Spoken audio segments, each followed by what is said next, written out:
Dua perkara itu apa? Satu, Quran. Quran yang kita baca ini akan mensyafaati kita. Quran akan berwujud sosok yang sangat sempurna, lalu berkata kepada Allah, "Ya Rabb, hambamu si fulan dulu di dunia, sebab diriku dia rela sedikit tidurnya, sebab untuk membaca diriku sedikit tidur malamnya. Beri syafaat kepadaku ya Rabb, agar dengan syafaat itu aku bisa mensyafaati si fulan." Lalu Allah kasih syafaat pada Quran dan mengizinkan mensyafaati mereka yang ahli membacanya. Makanya Nabi katakan, "Iqra'ul Qur'an", selalulah kalian membaca Al-Quran, "fa innahu ya'ti yaumal qiyamah syafi'an li ashabi", sungguh Quran yang selalu kamu baca itu akan bisa mensyafaati ashabnya. Siapa ashab itu? Al-qari'ih, orang yang selalu membacanya.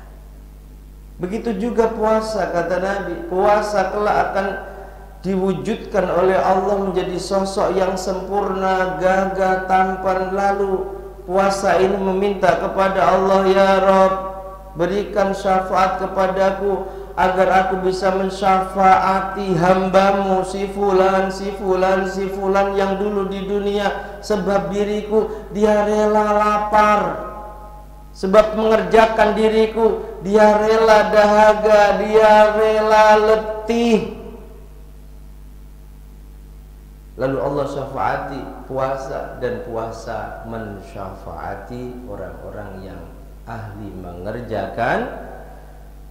Kata beliau Profesor Dr. Said Muhammad bin Alawi Al-Maliki, kedahsyatan puasa ini hanya akan didapatkan dan dirasakan oleh mereka yang saat berpuasa di dunia, puasanya dijaga dengan benar, bukan hanya menahan diri dari perkara yang membatalkan puasa dari terbit fajar sampai terbenamnya matahari, tapi juga kaful jawarih, seluruh anggota tubuhnya dijaga dari bermaksiat kepada Allah.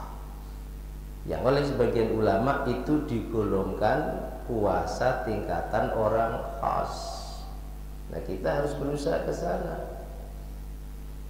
Selama puasa jangan sampai melakukan 5 perkara yang kata Nabi, tuhbitus shaum ay sawabah, menggugurkan ibadah puasa, membatalkan ibadah puasa, maksudnya pahalanya. Apa 5 perkara itu? 1, al-kidbu, bicara dusta.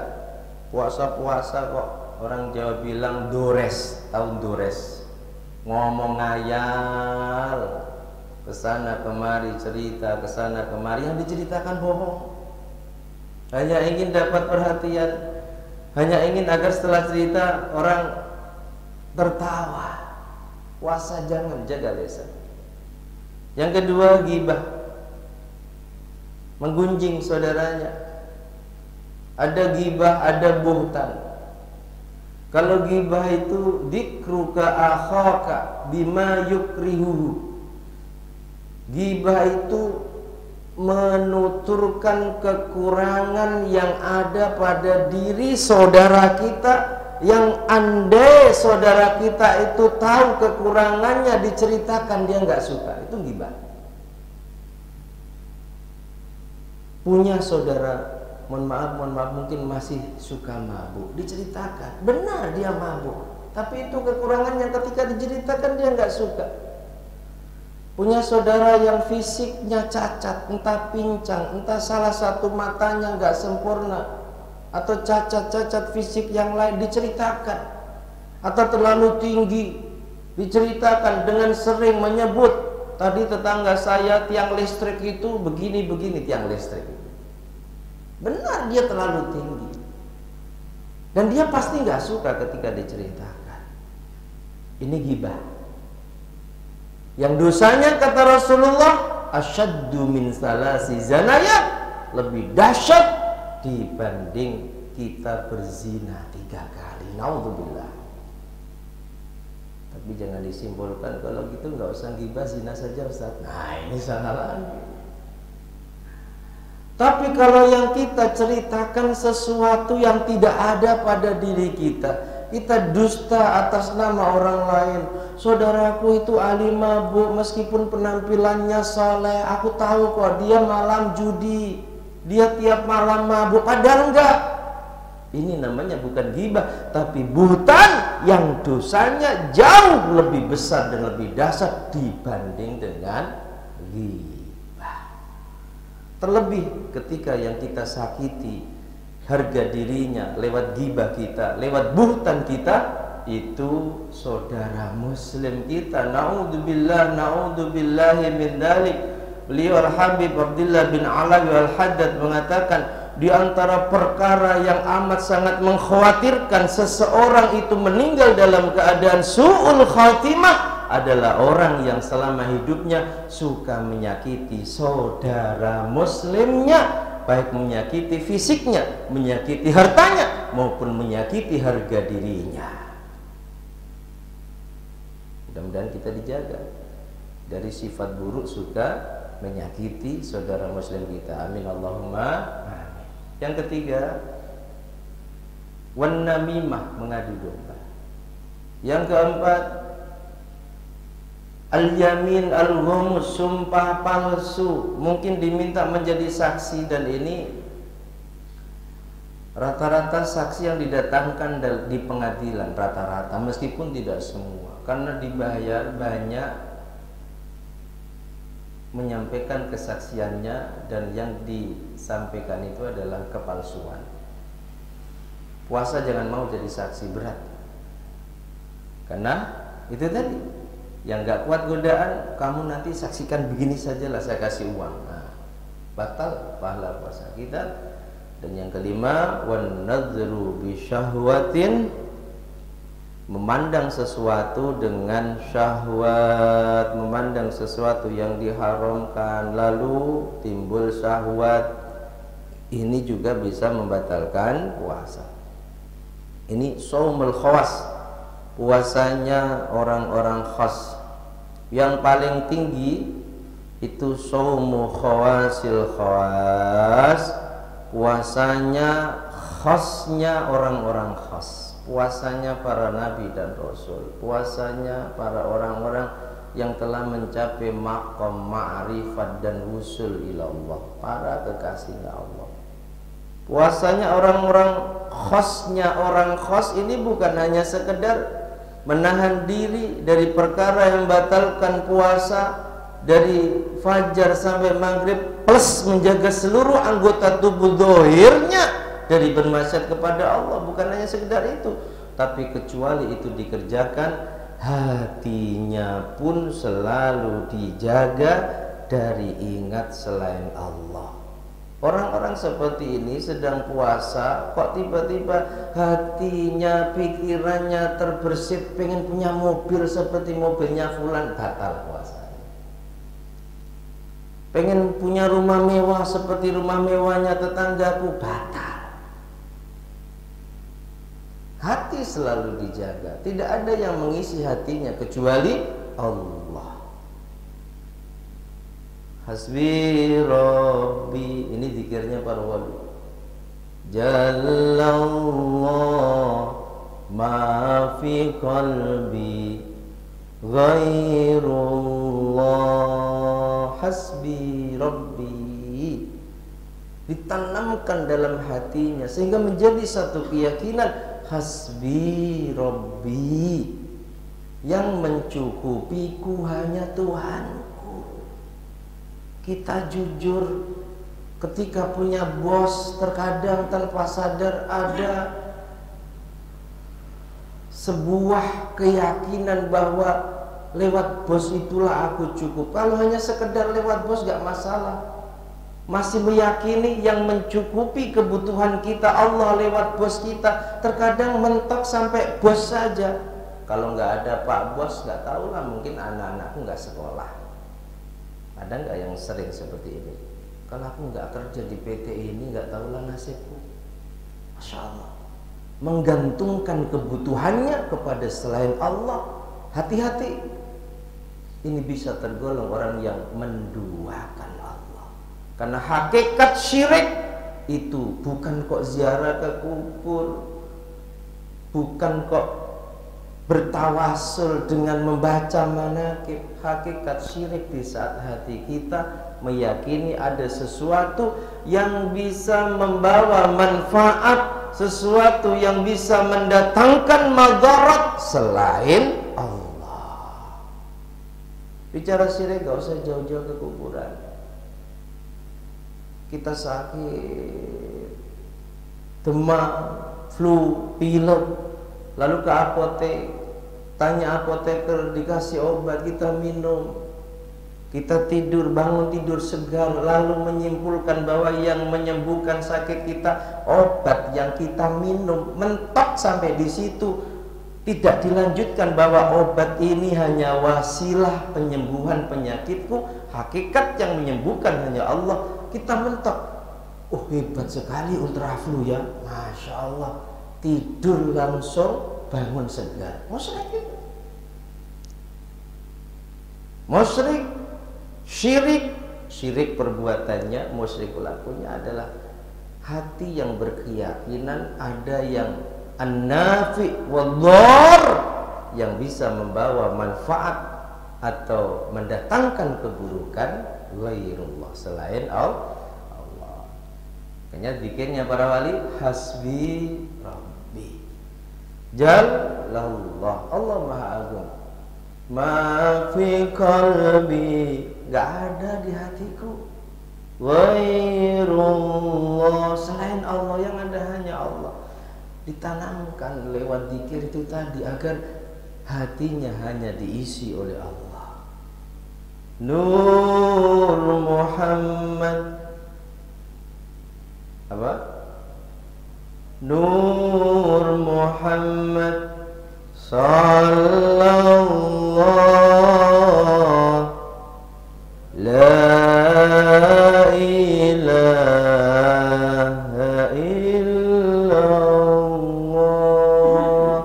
Puasa khawasil khawas adalah puasanya para nabi dan rasul, puasanya para wali. Fasaumul qalbi anil himamid daniyah wal afkar ad-dunyawiyah wa kaffuhu amma siwallahi bil kulliyah. Bukan hanya sekedar puasa anggota tubuh dohirnya, tapi hatinya berpuasa dari punya pikiran-pikiran tentang dunia yang hakikatnya hina, dari pikiran-pikiran tentang selain Allah. Sehingga orang pada level ini, ketika mereka berpuasa, kok di tengah puasa tafakkaru hadza shaim fi ma siwallah, terbersit dalam pikiran dan hatinya selain Allah. Contohnya tadi, tetangganya mobilnya baru Pajero Sport, terbersit keinginan untuk memiliki Pajero Sport sebagaimana tetangganya. Batal. Para nabi dan roh kita nggak mampu. Nah, ini perlu dijelaskan agar kita berusaha meningkatkan level puasa kita. Jangan terus berada pada level shaumul awam, puasanya orang-orang awam, tapi minimal bisa kita tingkatkan shaumul khawas, puasanya orang-orang khas, yang kecuali menahan lapar dan dahaga, menahan diri dari melakukan hubungan suami istri di siang hari Ramadan, kita juga mampu menjaga seluruh anggota tubuh kita dari bermaksiat kepada Allah. Amin, amin, Allahumma amin. Jadi Nabi katakan, wahai Ali, orang yang puasa Ramadan, menjaga perkara yang diharamkan, menjaga lisannya dari dusta, Allah meridhoinya. Arti Allah meridhoinya, Allah memberikan kebaikan-kebaikan padanya. Jika dia masih punya dosa, diampuni. Jika enggak punya dosa, diangkat derajatnya, diberi kebaikan-kebaikan yang lain. Itu arti ridho. Wa aujabalahul janan, dan pasti masuk surga. Maka Hanya dari riwayat orang yang ahli puasa itu Masya Allah, di saat manusia yang lain itu mereka kumpul di hari kiamah, mereka kumpul di hari kiamah untuk antri giliran dihisab amal mereka. Ini orang yang ahli puasa, Allah kasih padanya sayap seperti sayapnya burung. Allah bebaskan mereka mau terbang kemanapun di saat yang lain kepanasan di mahsyar. Nabi katakan idza kana yaumul qiyamah, kelak di hari kiamah, yaji'u qaumun lahum ajniha. Ada manusia yang dikasih sayap, di tangannya ka'ajnihati thair, sebagaimana sayapnya burung. Fayatiru nabiha ala khitanil jannah. Di saat manusia yang lain di mahsyar kepanasan ribuan tahun menunggu giliran dikisap amalnya, kaum ini seenaknya mereka terbang ke sana kemari, dan akhirnya mereka terbang lewat sayap yang Allah berikan sampai khitanil jannah, di khitan, di pintu pagarnya surga. Fayaqulu lahum khazinul jannah. Malaikat penjaga surga yang dikomandani oleh malaikat siapa? Ridwan bertanya kepada mereka, "Man antum?" Hei manusia, siapa kalian ini? Man antum, siapa kalian? Kok tidak ikut kumpul di mahsyar sebagaimana manusia yang lain? Kalian berterbangan sampai di surga, ini siapa? Belum masuk, masih di luaran surga. Lalu mereka menjawab, nahnu min ummati Muhammadin sallallahu alaihi wasallam. Wahai malaikat penjaga surga, kami semua umatnya Nabi Muhammad. Umatnya Muhammad, iya. Hal ra'aitumul hisab, apakah kalian tadi melewati hisab? Mereka menjawab, yaquluna la, kami tidak melewati hisab. Hal ra'aitumus sirat, apakah kalian tadi melihat sirat dan melewatinya? Tidak, kami tidak melewati sirat. Kami langsung ke sini dengan bekal sayap yang Allah berikan kepada kami. Lalu malaikat penghuni surga ini bertanya lagi, hai umatnya Muhammad, bima wajadtum hadhihi darajat. Hai umatnya Muhammad, kalian punya amal apa kok hebat begini? Kalian punya amal apa dulu di dunia sampai kalian mendapatkan derajat yang luar biasa ini, di saat manusia yang lain antri giliran menunggu hisab amalnya di mahsyar kepanasan di bawah terik matahari kiamat yang direndahkan sebegitu rendahnya, kalian langsung bisa terbang menuju surga. Kalian punya amal apa? Yaquluna, lalu mereka menjawab, wahai malaikat penghuni surga, ketahuilah abadnallaha ta'ala sirran fi darid dunya wa adkhalana al-jannata sirran fil akhir. Kami dulu di dunia kalau amal suka rahasia. Kami dulu di dunia kalau sedekah tidak aku pamerkan. Tidak ada yang tahu, bahkan aku marah kalau ada yang beritahu bahwa itu sedekah dariku. Dan tidak ada amal rahasia yang mengalahkan rahasianya puasa. Sebab hanya ibadah puasalah yang tidak ada peluang dipamerkan kepada selain Allah. Beda dengan sholat, sangat bisa kita pamerkan. Ngaji, selalu kita live. Tapi apakah ini niat syiar atau niat pamer? Kembali kepada diri kita. Terkadang orang ngaji gak mau live itu yang paling pamer, karena merasa dirinya paling ikhlas. Ngaji kok dilihat pamer. Ini zaman sudah saatnya media sosial harus kita isi kebaikan. Jangan sampai generasi penerus kita melihat media sosial yang dilihat hanya keburukan, kesia-siaan.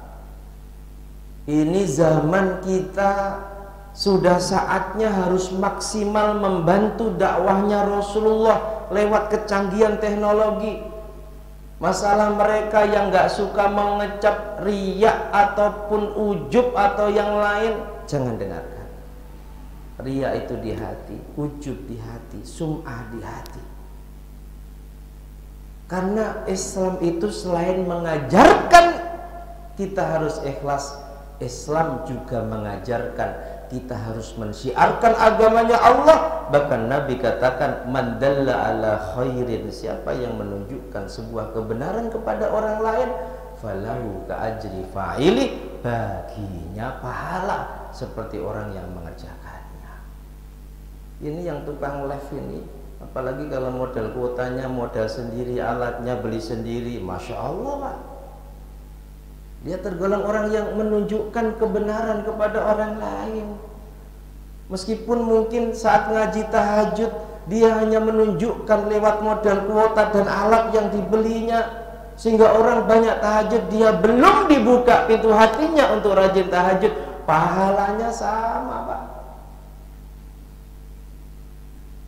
Dan guru-guru kita, beliau Al-Habib Umar bin Hafid yang begitu terkenal kewaliannya, kealimannya pun, sudah saatnya kita harus lawan mereka. Ketika nge-share apapun kebaikan, niatkan membantu dakwahnya Rasulullah. Beliau Al-Habib Abdullah bin Alawi Al-Haddad dalam karyanya An-Nasaihud Diniyah wal Wasaya Al-Imaniyah mengatakan, ketahuilah umatnya Nabi Muhammad yang kelak di hari kiamat akan dicari pertama kali dan dibanggakan oleh beliau di depan umatnya yang lain adalah mereka yang selalu ikut andil dalam meneruskan dakwahnya Rasulullah SAW. Sallu ala Nabi Muhammad. Ya itu ya. Ini karena ininya enak jadi semangat. Biasanya berat.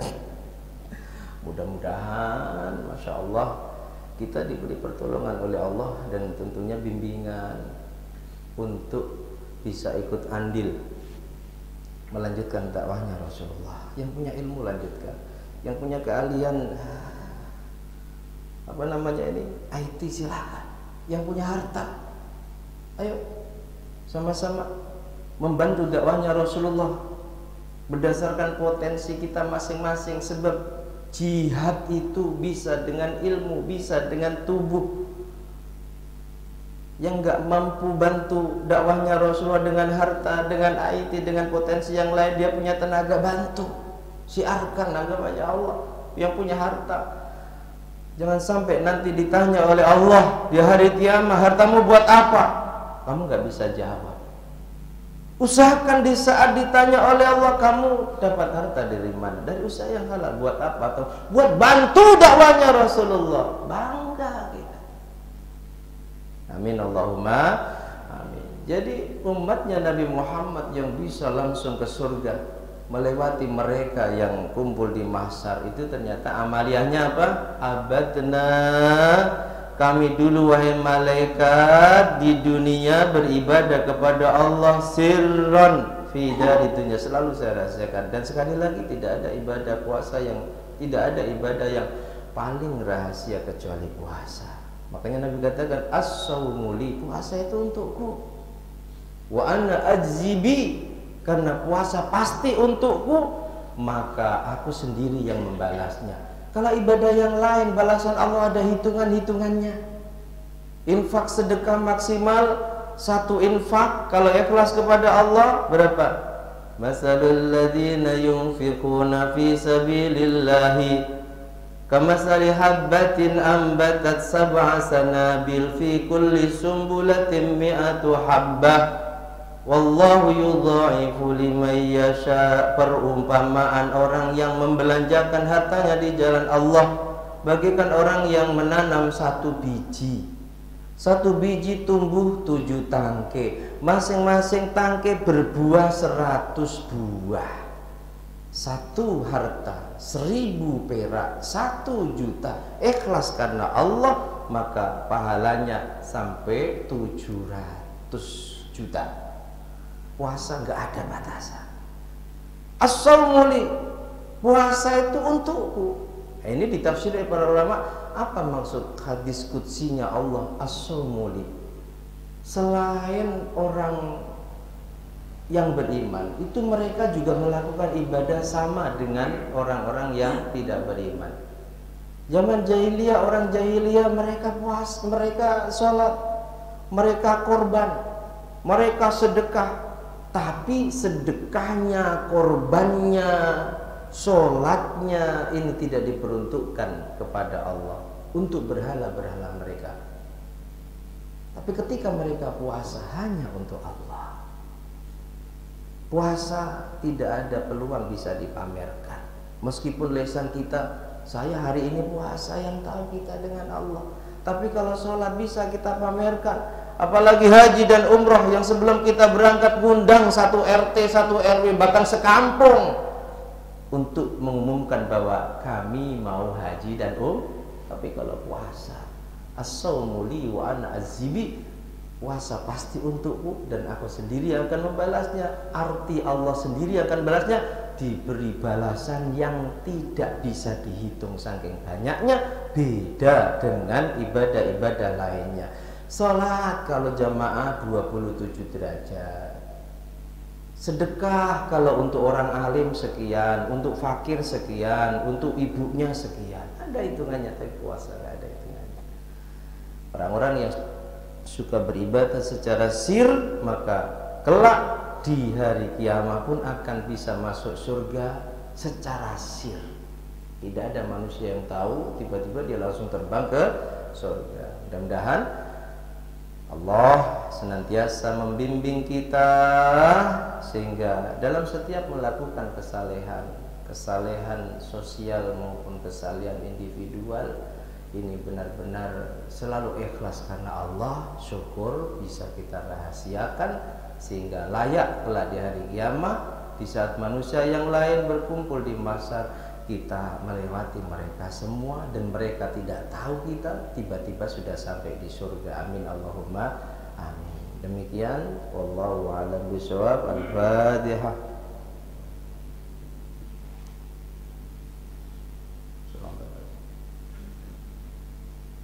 Cukup ya, udah kelewat banyak hari kerja masalahnya. Bismillahirrahmanirrahim. Alhamdulillahi rabbil alamin. Allahumma shalli ala sayyidina Muhammad wa alihi. Ij'al ya Allah jam'ana hadza jam'an marhuma. Waj'al tafarruqana min ba'dihi tafarruqan ma'suma. Waj'al jami'a man hadara fi hadzal majlis wa dzurriyyatahu min ahlil istiqamah, min ahlil istiqamah, min ahlil istiqamah, min ahlil ilmi wal khairi wal Qur'an, wa la taj'alna wa iyyahum min ahlil syarri wal dhiri wal tughyan. Ya Allah biha, ya Allah biha, ya Allah bi husnil khatimah. Ya Allah biha, ya Allah biha, ya Allah bi husnil khatimah. Rabbana taqabbal minna innaka antas samiul alim wa tub 'alaina innaka antat tawwabur rahim.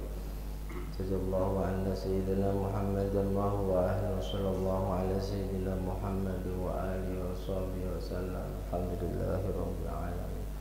Bismillahirrahmanirrahim. Wal 'ashri innal insana lafi khusrin illa alladhina amanu wa 'amilus solihati wa tawassaw bil haqqi wa tawassaw bis sabr. Subhanakallahumma wa bihamdika asyhadu an la ilaha illa anta astaghfiruka wa atubu ilaik. Ada kurang dan lebihnya mohon maaf. Akhirul kalam, wal 'afwu minkum. Assalamualaikum warahmatullahi wabarakatuh.